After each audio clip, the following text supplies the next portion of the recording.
장년층의 시청자들께서는 아마 기억하는 분들도 많을 것 같습니다. 1962년에 전 국민의 심금을 울린 일이 있었는데요. 6년 동안 비가 오나 눈이 오나 나룻배를 저은 거리가 무려 34,000리. 연약한 여인의 몸으로 그녀는 왜 하루도 거르지 않고 그 힘든 뱃길을 열어야만 했을까요? 오늘은 문화영화에 곁들여서 당시 대통령 부인 유경수 여사와의 애틋한 사연도 소개해드립니다. 자, 가슴 뭉클한 감동의 뱃길로 떠나보시죠.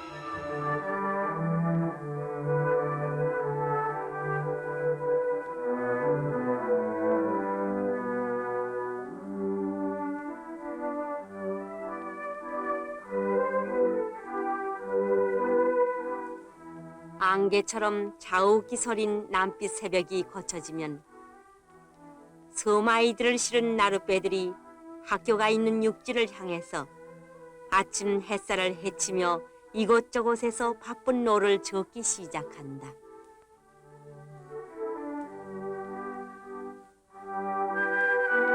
바다의 길은 육지와는 다르다. 호수와도 같이 잔잔한가 하면은 파도가 일고 또 어떤 때는 성난 폭풍우가 친다. 이 길을 어머니 뱃사공은 6년간을 오고 갔다.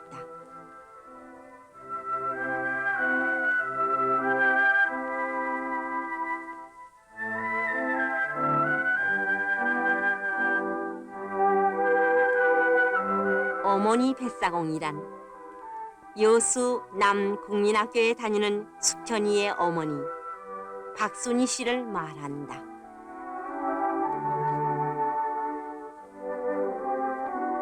숙현이가 사는 곳은 여수에서 심리가 좀 못되는 곳에 있는 가장도라는 외로운 섬이다.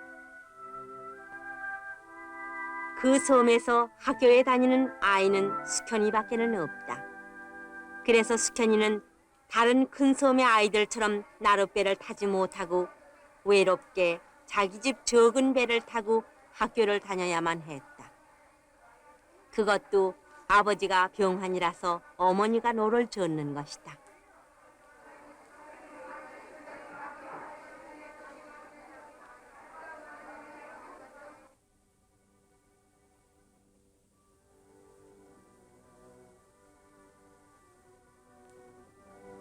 넓고 넓은 바다 위를 외로이 돌아가는 어머니의 뱃길은 조용하고 햇빛은 따사로우나 되돌아보는 세월은 아득하고 괴로운 것이었다.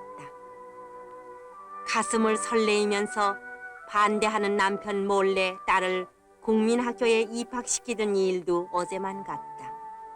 또한 배편도 없는 외딴 섬에서 어떻게 아이를 학교에 보내겠느냐고 남편과 싸운 일도 어제만 같다.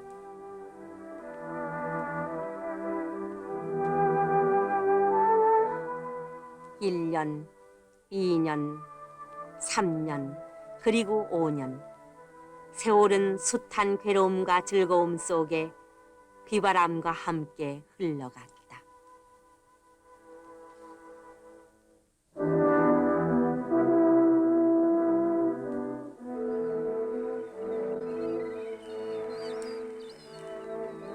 딸을 학교에 데려다주고 섬에 돌아오면은 벌써 한나절이 넘는다. 가까운 심리라고 하나 여자의 힘으로 오고 가고 시오리 바닷길에 노를 젓고 나면은 몹시 피로하다. 그러나 어머니는 한시도 쉴 사이가 없다.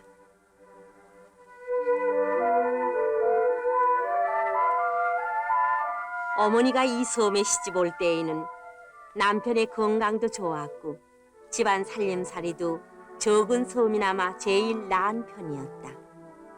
그러나 남편이 병으로 오래전부터 눕게 되면서부터 살림살이도 차차 어려워져 가고 또한 어머니가 모든 살림을 혼자 도맡게 됐던 것이다.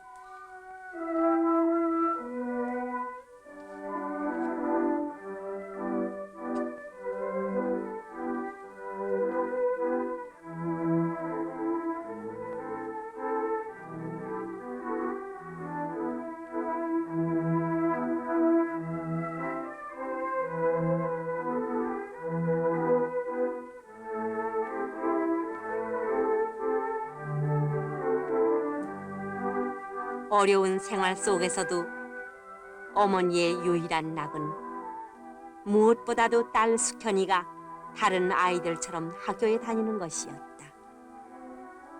다른 마을처럼 학교에 다니는 나룻배가 없다. 다른 아이들처럼 아버지가 돈을 벌지 못한다. 그런 것은 아무런 이유도 되지를 않았다. 다만 어떠한 일이 있더라도 딸 숙현이만은 자기처럼 까막눈을 만들고 싶지 않았던 것이다.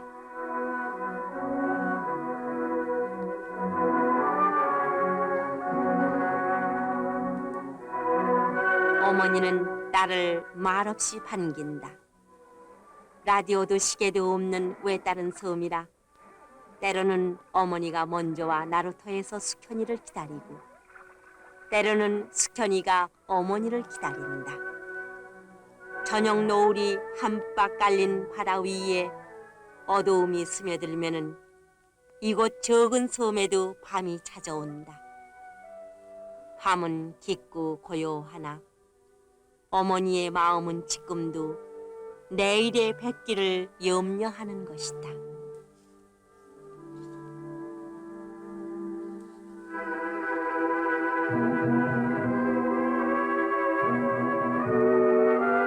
지난밤 썰물에 배가 모래밭에 얹히고 말았다.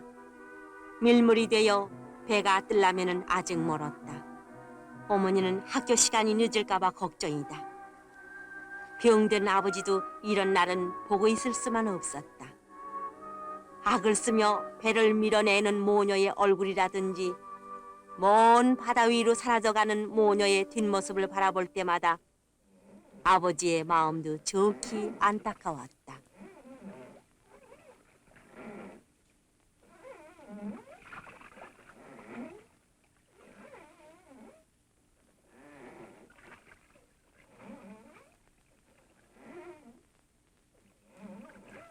오늘은 숙현이를 보내는 길에 밭에서 가꾼 채소를 장터로 팔러 가는 날이다.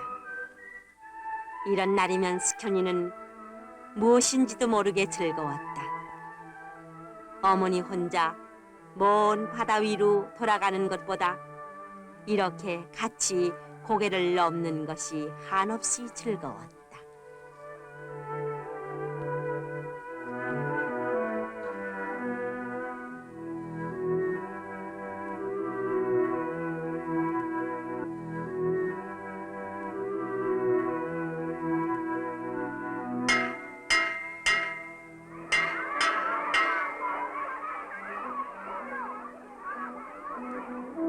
어머니는 장터로 갔다. 장터는 언제나 풍성하고 사람들도 많았다. 뿐만 아니라 이곳 여수 항구는 남해바다에 고기잡이 배들이 모여들어 많은 생선이 언제나 풍성한 곳이다. 이곳저곳에서 물건을 사고 파는 극성스러운 흥정소리가 장바닥에 쪼그리고 앉은 어머니의 마음을 초조케 했다.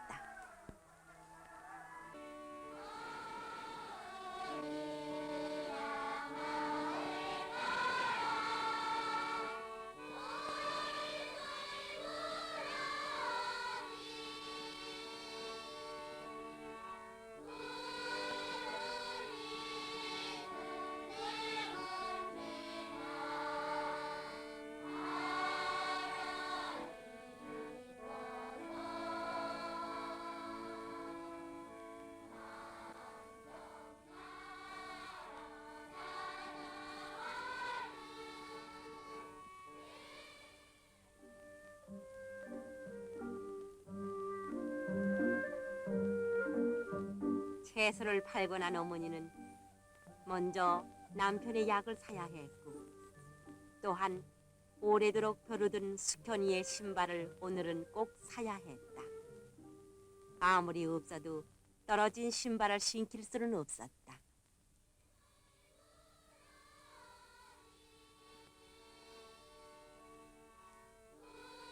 학교에서 흘러나오는 노래소리는 오늘도 어머니의 마음을 즐겁게 했다. 어머니의 발걸음을 한결 가볍게 했다.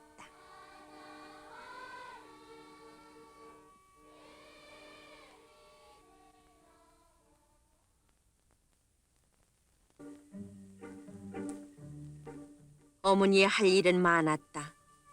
외딸은 섬이라 농사철이 되면은 뭇에서 소를 빌려가는 일도 어머니의 일이다.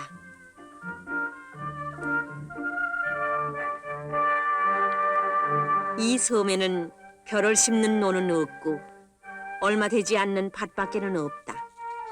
그러므로 농사는 고구마와 보리를 심는 한편 당근을 갖고 장터에 가서 파는 것뿐이다.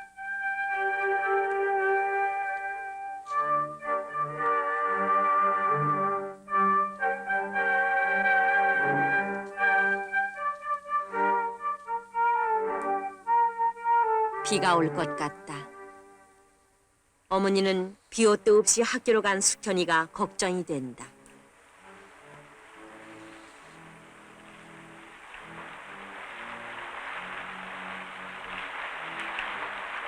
어머니의 일기예보는 틀림이 없다. 아이들은 제각기 집으로 가기 바빴으나 숙현이는 어머니가 걱정이 됐다.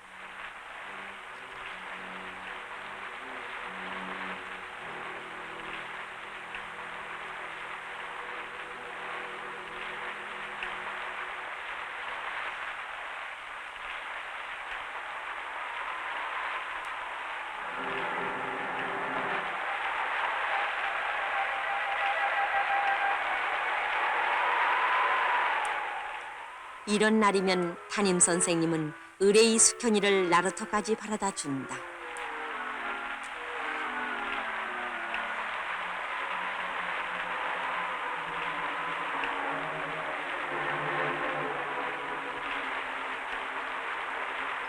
비는 점점 더 심해갔다. 거기에다가 바람까지 불기 시작했다. 담임 선생님은 오늘은 파도가 심한 것 같으니 자기 집에 하루 저녁 자는 것이 좋겠다고 말했으나 어머니는 듣지를 않았다.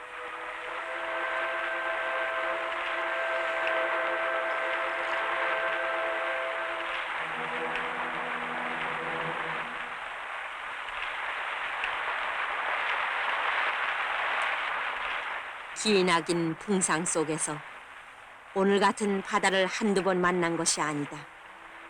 오직 내 딸을 내 손으로 내 집에 데리고 가고 싶은 생각뿐이다.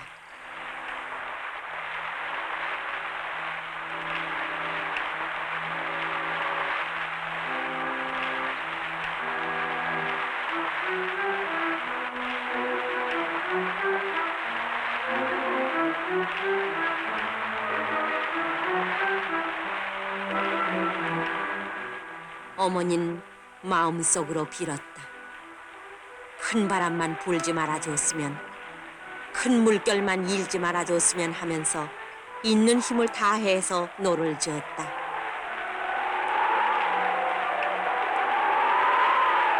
아득히 어두움 속에 아버지의 모녀를 기다리며 안타까이 흔드는 등불이 희미하게 보인다. 어머니는 한없이 반가웠다.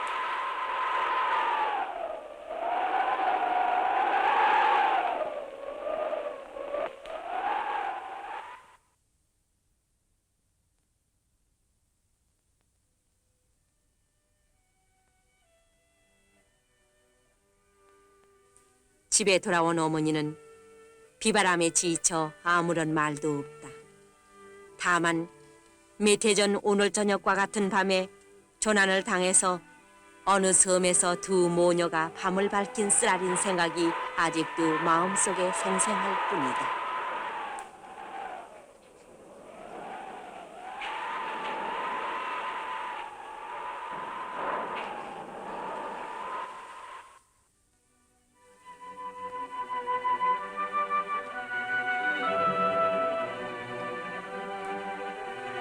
날은 다시 밝았다.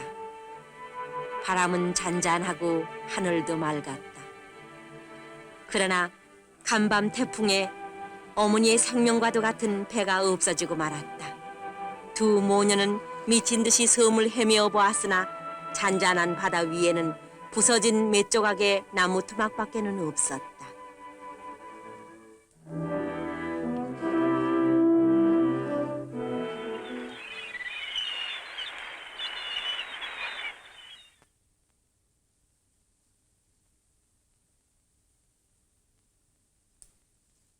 숙현인 학교를 가지 못했다. 숙현인 언제 학교를 갈 수 있을지도 알 수가 없었다.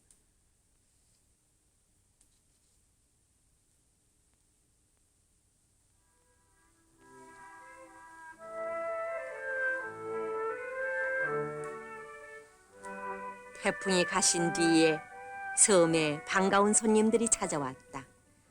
담임 선생과 옆섬의 선장의 호의로 숙현이는 배를 구할 때까지 이 배를 타고 학교를 가게 됐으나 이 배가 이 섬까지 오려면 시간이 너무 많이 걸려 다른 아이들에게 폐를 끼치게 되므로 숙현이와 어머니는 물 건너 적은 섬에서 이 배를 기다리기로 했다.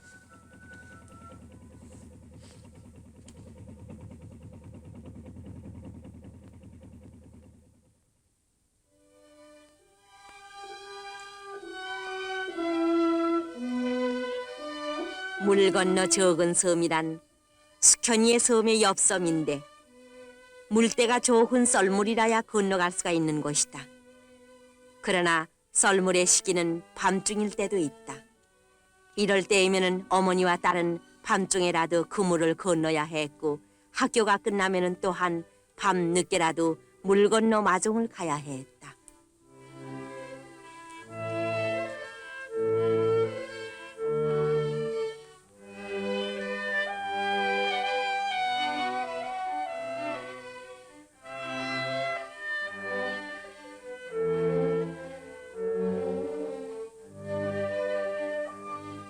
눈물과 고난의 세월 속에서 숙현이는 자라고 숙현이는 배운다. 어떠한 고난이 와도 어머니의 사랑이 지켜주는 한 숙현이는 행복하게 남과 같이 배울 수 있다.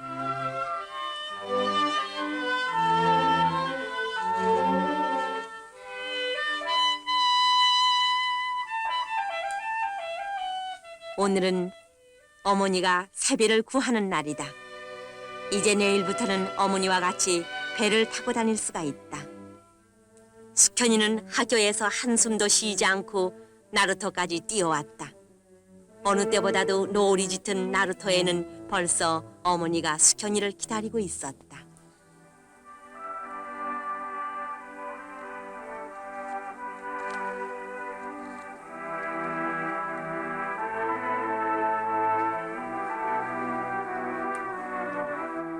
바다는 잔잔히 말이 없다. 그러나 어머니의 마음은 한없이 기쁘다. 노를 젓는 손에도 힘이 생긴다. 남몰래 밤에 나와 노 젓는 연습을 하던 일은 벌써 옛날 얘기다. 지금은 지나가는 남자들의 뱃사공도 두려울 것이 없다.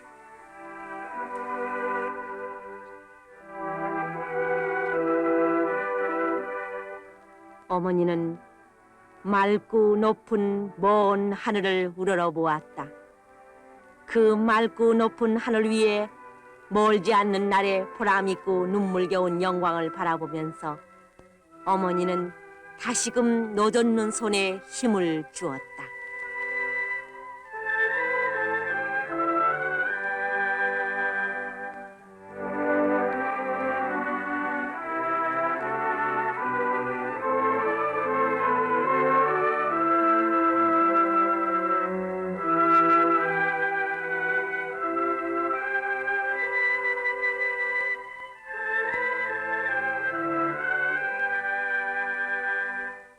한편 여수에 도착한 박정희 의장은 여수 대동안 배를 저어 딸을 통학시킨 어머니 박승희 씨를 표창하고 부인 육여사가 보내는 선물을 전달했는데 알뜰한 보살핌에 힘입은 모녀는 감격에 벅차 있었습니다.